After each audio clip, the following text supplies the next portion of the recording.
Hey guys, welcome to AP Flores. So, if you're considering taking AP Business or you've already signed up and you want to know exactly what you're getting into, you've come to the right place. Since AP Business is one of the newest AP courses released by College Board, there still aren't many resources out there explaining what the class actually covers. That's why in this video, I'm going to break everything down for you, from the units you'll study and even the skills you'll learn. By the end of this video, I hope you'll have a much better idea of whether AP Business is the right course for you. So let's get started. In today's video, we're going to be covering four main things. First, we're going to be talking about the skills AP Business is designed to teach. Then, we'll walk through each of the course units so you know exactly what topics you'll be studying throughout the year. Then, we'll be discussing AP exam structure and what students can expect from the AP exam. And finally, we'll answer the question that most people are probably here for. Should you actually take AP Business? First, let's start with the obvious question. What exactly is AP Business? AP Business is the newest AP course introduced by College Board. It gives students an introduction to how businesses operate while teaching practical financial skills. What makes this course unique is that it combines areas like marketing, finance, and entrepreneurship into a single course. Rather than simply memorizing business terms, students will learn how organizations make decisions, solve problems, manage money, and create value for their customers. In short, AP Business teaches how businesses function in the real world. Throughout the year, students are introduced to several major areas of business. You'll learn about entrepreneurship, which focuses on identifying opportunities. You'll study marketing and explore how businesses attract customers. You'll learn finance and accounting concepts. You'll also explore management and business strategy. At first, these topics might seem slightly unrelated, but they're actually all connected. Think about a company launching a new product. Entrepreneurs may come up with the idea, marketers help sell it, accountants track the financial results, and managers coordinate the entire process. AP Business helps students understand how all these pieces work together. Now, this is where AP Business starts to separate itself from many other classes. A lot of courses focus heavily on memorization. You learn information, remember it for a test, and then you move on. AP Business takes a different approach. According to the course framework, students are expected to apply concepts to realistic scenarios. This means you won't just be asked to define a term, you'll often need to explain how a concept applies to a business situation and then justify your reasoning. This focus on application is one of the reasons AP Business feels more connected to real world decision making. Another reason many students are excited about this course is that it can serve as an introduction to college level business concepts. If you're considering a business related major in college, AP Business can definitely help you build a strong foundation. And even if you don't plan on majoring in business, many of the concepts taught in this course are still useful in everyday life. Understanding how markets work and how financial decisions affect outcomes can be valuable regardless of your future career path.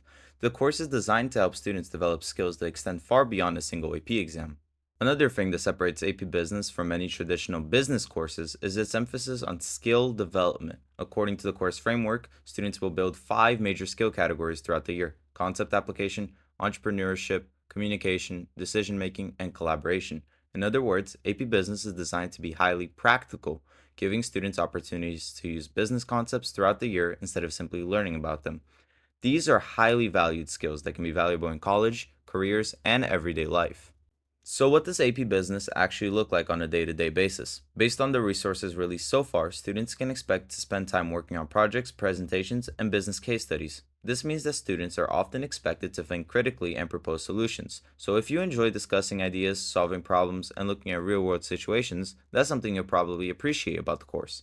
Now that we've covered what AP Business is and the skills it develops, let's move on to the five units that make up the course and take a closer look at what you'll actually study throughout the year. So let's begin by talking about what's actually covered in the course. AP Business is divided into five units that gradually build on one another as the year goes on. You first learn how businesses are created and compete with Unit 1, then how they attract customers in Unit 2, followed by how they manage money in Unit 3, how leaders make decisions in Unit 4, and finally, how many of those same financial concepts can be applied to your own life in Unit 5. One thing I like about this structure is that it follows a fairly logical progression. So let's begin by breaking down each unit individually.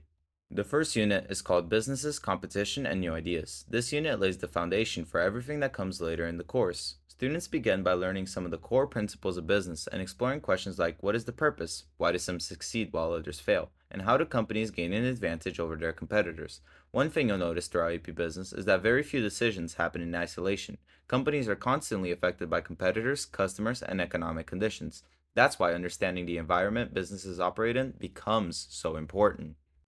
Additionally, one of the most important concepts introduced in this unit is something called pestle analysis. Businesses use this framework to analyze external influences that could affect their operations. For example, a new government regulation would fall under the legal category, while a recession would be considered an economic factor. This unit also places a strong emphasis on entrepreneurship. Think about some of the most successful companies today. Many of them started because someone identified a problem and created a solution people were willing to pay for. That mindset becomes a recurring theme throughout the course. Later on, students move into Unit 2, marketing. Every ad you watch, every product placement you notice, and every social media campaign you see is the result of marketing decisions. One of the biggest concepts in this unit is the marketing mix, known as the 4 Ps. These are product, price, place, and promotion. Students also learn about consumer behavior, which focuses on understanding why people make purchasing decisions and what factors influence those choices. Because at the end of the day, successful marketing isn't just about selling products, it's about understanding people. Next comes Unit 3, Personal Saving and Borrowing. This unit introduces students to financial management concepts that are useful not only in business but in everyday life.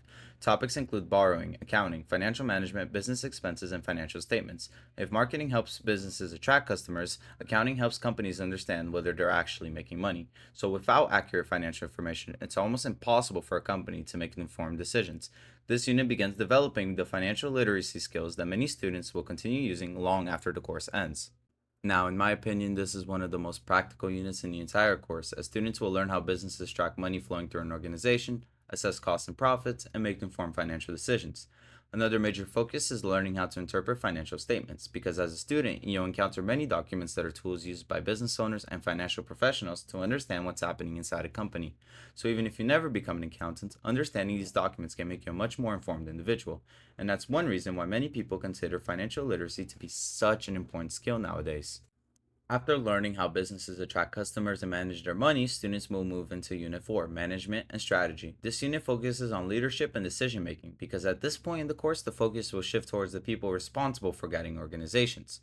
Businesses don't simply succeed because they have good products. They also need effective leadership and strong decision making. So, students will begin exploring how managers coordinate resources, evaluate performance, and help organizations achieve their objectives. This unit is especially relevant for students interested in leadership or management careers. One of the key ideas introduced in this unit is understanding what managers actually do. When people think of managers, they often picture someone supervising employees or simply attending meetings. But management is much more than that, as they're responsible for setting goals, motivating teams, tracking performance, and making decisions that affect the entire organization. In many ways, they serve as the bridge between the vision of the company and their day to day operations. Since strong leadership can help an organization grow and adapt, poor leadership can create challenges even when a company has strong products or services. Lastly, the final unit is personal goals, budgeting, and investing. This unit focuses mainly on financial concepts that students can apply to their own lives, with topics including budgeting, saving, investing, taxes, and risk management. Honestly, I believe this unit is the most important because these are areas that students don't get much exposure to in traditional classes. A very important thing to know about this unit is that it's planned to be taught after the AP exam, allowing students to focus on larger projects and case studies throughout the year. When you take a step back and look at all 5 units together, you can see the bigger picture that AP Business is trying to create. Students begin by understanding businesses and competition, then they learn how businesses market products, manage finances, and make strategic decisions. Finally, they'll apply many of those same ideas to their own financial lives. So rather than focusing on just one area of business, AP Business is trying to introduce students to multiple disciplines and showing how they connect with one another. And that's really the goal of the course, helping students develop a complete understanding of how businesses operate. Now let's talk about what many students are probably wondering, the AP exam itself. Since AP Business is a brand new AP course, we don't have every detail finalized. However, based on the information released by College Board so far, here's what we know. The exam will likely include a combination of MCQ, FRQ, and case-based scenarios. This means that students are going to need to analyze situations and make business decisions using the concepts they learned throughout the course. Looking at the current framework, Unit 3 appears to receive the greatest emphasis, followed by Units 1 and 2, and Unit 4 making up the remaining portion. Now, if all this sounds a little intimidating, don't worry. As I've said, one advantage of AP Business being a new course is that many of the concepts are going to build on one another throughout the year. As more official materials become available, my goal with this channel is to help make preparation as straightforward as possible. This means I'll be creating unit review videos, I'll be explaining difficult concepts, and I'll be breaking down practice questions, all the while covering AP exam strategies as we learn more about the assessment. So, whether you're taking the course in school or self studying portions of the content, there will be resources to help you succeed. So, after seeing everything this course covers, should you actually take AP Business? For many students, I think the answer is yes. This course is especially valuable if you're interested in entrepreneurship, marketing, finance, investing, or leadership. And what makes this course unique is that you're going to be learning concepts that have applications far beyond the classroom. So instead of focusing exclusively on theory, students are going to be regularly examining real world situations. And if any of these topics sound at all interesting to you, AP Business could actually be a great fit. Additionally, many find this course valuable because it connects directly to many popular college majors. For example, students interested in business administration, finance, accounting, marketing, economics, or entrepreneurship will encounter concepts that overlap with what they'll study later in college. Of course, AP Business isn't only for future business majors. The communication, decision making, and analytical skills taught in this course can be useful in a wide variety of fields. Even if you ultimately choose a different career path, understanding how businesses operate is knowledge that can benefit almost anyone. So, at its core, AP Business is simply much more than learning how companies make money, because it's designed to help students become stronger critical thinkers, better communicators, and more informed decision makers. Throughout the year, you're going to be learning how businesses solve problems, evaluate opportunities, manage resources, and respond to challenges. You'll also be developing practical financial literacy skills that can help you long after high school and long after the AP exam is over. And that's one of the main reasons I'm so excited to see this course being offered to students.